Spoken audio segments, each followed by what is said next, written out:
Hello and welcome. It's David again this week. We're recording on October 22nd. It's Thursday. Had some rain this week in Indiana. I think it's the first measurable rain we've had in quite a while. Brent's still in harvest mode. He's excited to get things wrapped up. So the guest co-host this week is Jeff Young. Jeff Young, welcome to this outlet of AEI and AEI Premium, and you're a familiar name, familiar face. So thanks for joining us. Thanks, David. So Jeff, you and I have known each other for a while, and our existences date back to Purdue. And tell us a little bit where you're at now and what you're doing. And um, you know, I just thought of this. We're gonna have to talk about hemp before the time runs up. So we'll Good. maybe save that to the end. So tell us a little bit about what you do and where you're at and what you like to think Yeah. about. So when I finished at Purdue in 2018, I took a position the following spring, so January, at Murray State University, which is actually where I got my undergraduate degree. And so I'm an assistant professor in agribusiness economics, and I teach things like ag finance and econometrics and ag sales. So pretty broad spectrum of ag business curriculum. And on the research side, I am, David alluded to this, the chief economist for the Center for Agricultural Hemp. And so I look at different economics questions and field concerns from hemp farmers and hemp processors. We have a semi-annual meeting at the Hemp Center. And so, I'll get to chime in there and see what's on these people's minds who are on the front lines of the hemp industry, that's still young. And also that role is to be the editor-in-chief of the Journal of Agricultural Hemp Research. So we're getting ready to publish the fall 2020 issue, which will actually be our third issue, second volume, in December, at least is the plan. And when I get bored, I'll talk to David and pick his brain and learn stuff. And I'll also drive not too far east back to where I'm from, actually a couple counties over, and help out on the farm. My dad and my brother farm about 4,500 acres of corn, wheat, and soybeans. We just wrapped up corn harvest a couple weeks ago, and looking like either this weekend or early next week, we'll dive into soybeans here soon. So I'll be back on the combine part-time when I'm not teaching or researching or meeting with students. And these aren't just soybeans; these are double crop soybeans, right? These are double crop soybeans. That's right. We cut the wheat back in June, and depending on what kind of day it was for the combines or the planters, you could look in the rearview mirror and see yourself being followed by the bean planter, which meant you need to speed up on the combine, but not too fast. So yeah, these are double crop soybeans, genuine. So this is a little fun fact that Jeff and I share an affinity for in a history of double crop soybeans. And so I grew up, of Yeah. course, in Southeast Kansas, which everyone thinks of, Western Kansas is super dry. And, we get 40 plus inches of rain a year there. And our climates are very similar. I think if you drew the longitude lines, right, where you're Yeah. at and where my family farm is very similar, double crop soybeans. So I think it's similar for you, right? In Eastern Kansas, we plant the corn super early, like end of March, 1st of April, and Yeah. harvest that in August. And then there's a break. And then you do the harvest of the wheat in early June, and you try to get those double crop soybeans planted. Mhm. And yeah, it's interesting that I found another common ag economist who knows a lot about double crop soybeans. So fun trivia of these ag economists here. Another quick sidebar question: teaching at a university in the pandemic. Are you in person? Are you online? Are you both? What's that been like? So for my one graduate class, there's only 5 students enrolled. So it's small enough that we can be face to face. The room's big enough; they can be spaced out. They are. The other classes, on the other hand, have anywhere up to 30 students in them. Um, so a fraction of them show up, and a fraction of them agree to tune in on Zoom.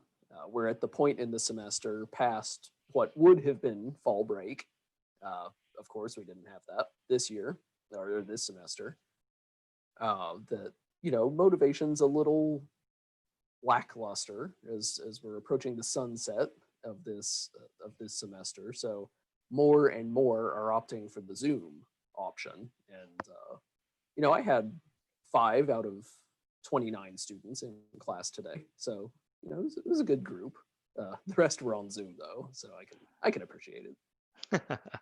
Yeah, it's sort of it's been one of those years, right, where teaching college students for the last 80, 100 years hasn't changed that much, right? I guess we added computers and learning modules online over the Yeah, last few decades, and now sort of there's a quote about there's years where I guess there's a I'm going to mess this up a little bit, but it's something about there are decades um, when a few years of time pass, and there are years when a few decades of time pass, and we're in one of these years yeah, where decades of changes are taking place, and you're in the sort of forefront. My yeah. my son actually is in kindergarten, and he was out for a cold, and they were very worried about his situation, Sure. and they flipped the switch and he went to e-learner status, and so he could stay at home and learn from his iPad and catch up on his homework. He had to check in a few times throughout the day, and never actually technically missed a day of school. So it was just sort of a weird existence that you couldn't have imagined that being a reality just a year ago, but I was it going to was say very. digital kindergarten just does not manifest in my imagination. Yeah, and it's completely normal for him. So this Yeah, idea that like yeah, he was home, I was actually talking to my grandmother today, who I would have stayed with when I was his age and sick. And the idea of like, oh, he was homesick. He wasn't full blown like out and down and out. So, yeah, but yeah, yeah. he was out for a few days and super cautious. But the idea that it was very natural for him to have logged on, been a part of the class. So in his class, they have distance learners and in-person learners on a regular basis. He's an in-person learner, so he just joined the e-learning kids for the day, and checked in a couple times, did his work, submitted it, and good to go. So yeah, decades of change in about 1 year. So, all Yeah. right, Jeff, getting So, to some more substance. all right. A few years ago, 2 years ago now, you started the AEI Yield project, and Mhm. um, I have found this to be a super valuable project for myself, but also the other users and subscribers of AEI Premium. And um, what you do, I'll summarize this a little bit. I'll let you clean it up and clarify it. Is there's a lot of data out there, and we all see these yield forecasts from all these private analysts, and they come out here and there, and you're Yeah, trying to sort through all the noise. Well, you went out using similar data, used the crop conditions data, which aren't being collected for the purpose of making yield of forecasts, course, of course. but they give us a good idea of what's going on out there. Yeah, Um, and you have a few models, an ensemble of what we've been calling them, sort of, let's think about this methodology and this methodology and this methodology, and what can we learn? And you do this on a weekly basis. And uh, one thing that's different that I don't see many other people doing is you go out there every week and you put a new dot on the graph and you show the history of your forecast and you write a nice 1,000-word summary as to what's going on. And I have to tell you, it keeps me grounded because I start off with trend of like 177 and then I start raising my forecast up or down. And there are several times this year, to the up and to the down, where I'm like, oh, it's a beautiful crop. It's going to be 185, and then I have to go yeah, read your article, and you're like, it's at 182, or it's at 183. And then on the other side, we have the Iowa storms and the drought and yeah. the drought starting in July and the dryness into August. And I'm thinking, we're going to go well below trend, and now we're sort of back at that trend level. So Mhm. I find the constant benchmarking super helpful. you know, we're not here to say that these models are going to be 100% accurate because actually it's an ensemble. So there's enough models out there that we know one of them is going to, two of them are going to be wrong at least, or a few of them will be wrong. But At it's the least. idea of how do we help our mind move as expectations change. So Mhm. I'll let you provide a little bit of your take on the project, but also anything that you've observed from this year.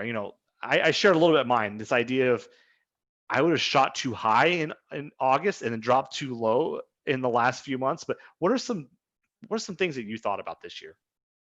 So this year, I would say what jumped out at me was the stability of the estimates. I was kind of like you. When things were looking good and expectations were going up, my nature, my tendency was to, aim high, but it would usually be aiming higher than the models. And so my models would forecast, an increase, but it'd be a small increase, like 1 or 2 bushels at the most, usually just a fraction of a bushel. And I would say, okay, well, maybe I'm being a little overly ambitious. Similarly, when, dry conditions would set in and people's expectations would plummet, so would mine. But then, the models would kind of mitigate my enthusiasm, if you will, and would say, well, yeah, it's going down, but only by half a bushel this week, with a range of, a quarter of a bushel to 3/4 of a bushel, and half is in the middle, say. So that they kept me grounded as well. That was definitely something I learned. I will say that a lesson that I learned was history seems to matter, which how in the world is that something I've learned? That should be something I already expected. But for I'll give you an example of looking at crop conditions. Each model adds a point to that chart of what are this week's crop conditions, and based on previous years where we saw crop conditions kind of looking like this week, what did the yield end up being? And so that was the projection it made. But what the models didn't account for, and something I would like to look into, down the road, would be okay, yeah, that's what the crop conditions look like this week. What did they look like last week? Are they different from last week, or are they holding steady? Did they go up from last week? Or, when the derecho hit, weeks after, you saw a noticeable decline week after week after week for a while, especially in the corn conditions. It was starting to, be fully realized, and the people reporting the conditions started to notice a little more clearly, oh yeah, there's some damage. And the models picked up on that too, but it just took a while for them to adjust. And so perhaps they would have adjusted more quickly, um, if that change had been accounted for as opposed to the current level. So history matters is definitely a lesson I learned, and I would like to learn a little more thoroughly. I think I don't know how much it matters. No, that's good. And I like what you said earlier about the timing. So um, Yeah. I think I guess there's timing and magnitude. At surface, those seem to be the same. And when you split that up a little bit, I guess I got a little more, it piqued my curiosity because I focused on the magnitude, right? I was always shooting a little Mm. bit too high. But I think the other thing that I fall victim to is all of a sudden, and I get on Twitter, right? I get on The Twitter and original peer review. the original peer review. Yeah. Yeah. Just look at the comments. Yeah. Yeah. Um, I get on there and like all of a sudden the corn crop is amazing, inevitable. It's going to be, and Of so, course. but in reality, when I look back, right, the model was sort of slowly plotting this increase Yeah. over time. And in fact, you and I trade emails. It increased the corn model had increased by about half a bushel or so, or 4/10 of a bushel for several weeks in a row. And then there Hmm. was the corn crop's awesome story, this narrative building. Uh, After the fact. yeah, sort of after the fact, and so my expectations, jumped, but really I overshot and my adjustments came late. So I was late and over too high. And so the model was helping me sort of see this picture of, okay, things are getting better, things are getting Mhm. better. And so the timing and it reminds me of something I've been working on. Uh, no one saw it coming is something we hear a lot, right? Oh, no one saw this coming. And it's something that we sort of take for granted, but there's usually someone actually who sees it before I do. It's not no one it's never true to say no one saw it coming, but it's Sure. really more true of, well, who saw it before me and who saw it after me, right? It's all relative. So Yeah. um Yeah. so you're gonna write up or we're gonna do another output about lessons learned, sort of Mm. getting in the deeper nitty gritty of this process. So I'm looking forward to that. So I appreciate your two lessons here.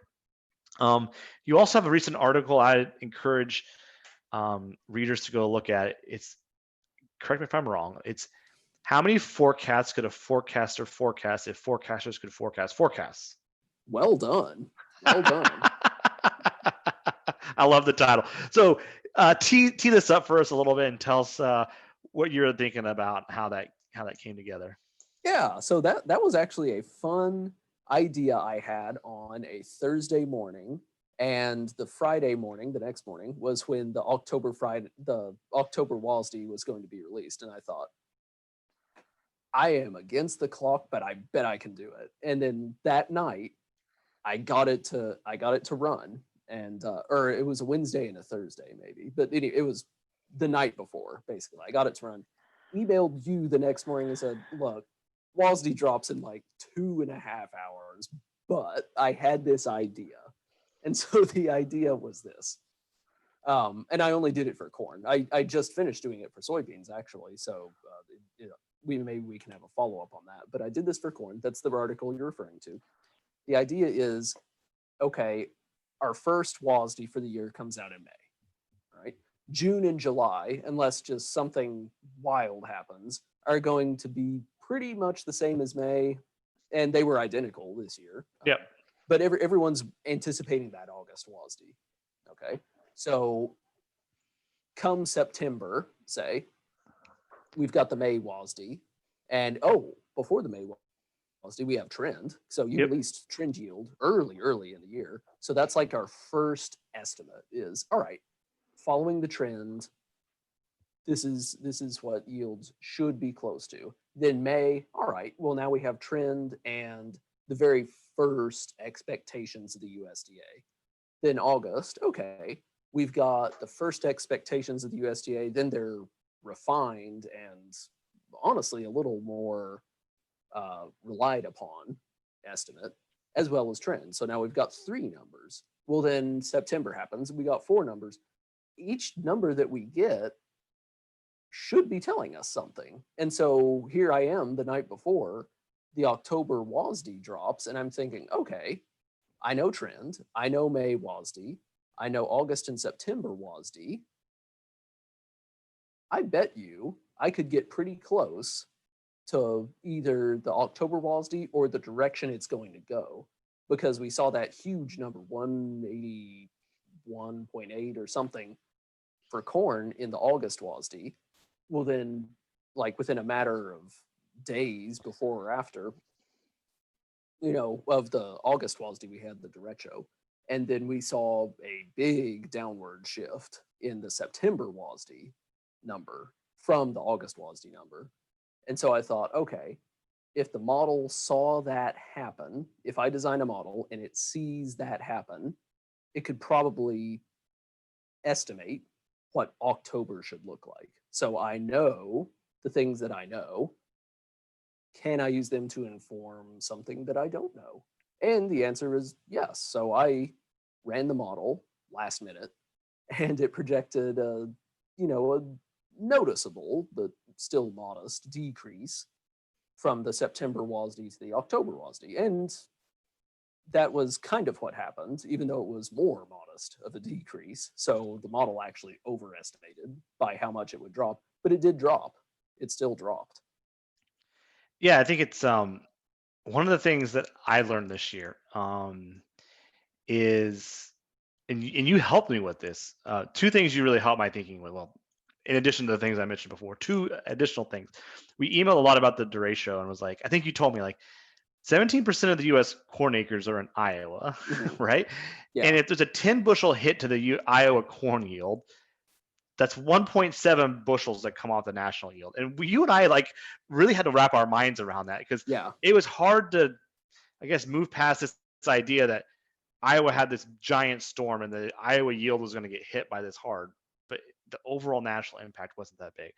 The other one that really, and you inspired my thinking on this chart that I've been using this a lot. It's the air in the Yeah. WASD August report and the September and the October. And it's sort of this interesting story where we we get really hyper focused on a bushel or two movement in corn between August and September, October. And history would suggest it's very common.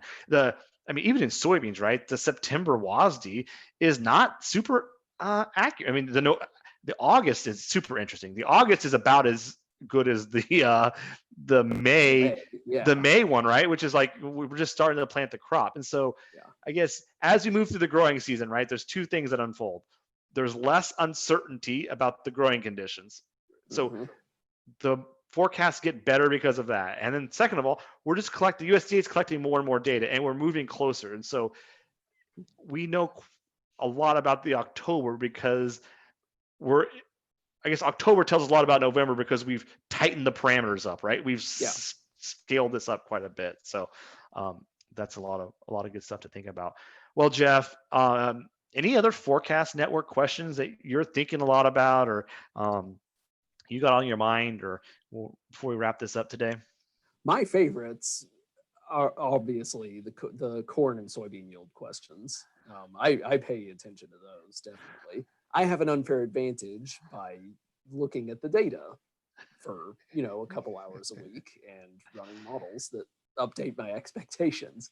But just the same, I think it's fun to watch the consensus too to see how the other AEI people are thinking.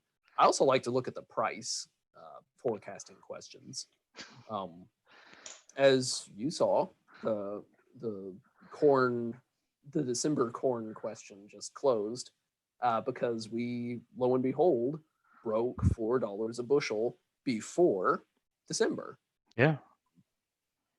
I think It, people were kind of expecting that, but that was an not when we were interesting at 320. fact. Well, yeah, that's true. They weren't always expecting it. So that's been one of the it's been fun to see those long-term questions, right? Because you see Yeah, your expectations ebb and flow. And so we were talking about 425 last winter at the Outlook meetings, and we asked about August 1. We get to 425 before August 1. And that question closed unceremoniously a big thud, right? It wasn't anywhere. We were at 320 in the beginning of yeah, August, right? And in August, Brent and I are talking about going to below $3, which was going to be terrible. And now here yeah. we are at 415. And so we've closed $4, and it's hard to believe we're back at 415. It's it's been a wild ride, but this is why we do what we do, right, Jeff? It's to help cut through the noise, guide our thinking, and help us find the signals. So, That's right. well, Jeff, thanks so much for joining us today. Look forward to the rest of your contributions on the yield side as we wrap up 2020. And then, of course, everything else that has um, still yet to come. So, Jeff, thanks so much. And Thank you, thanks David. everyone for listening. And we'll catch you next time. In the meantime, stay curious.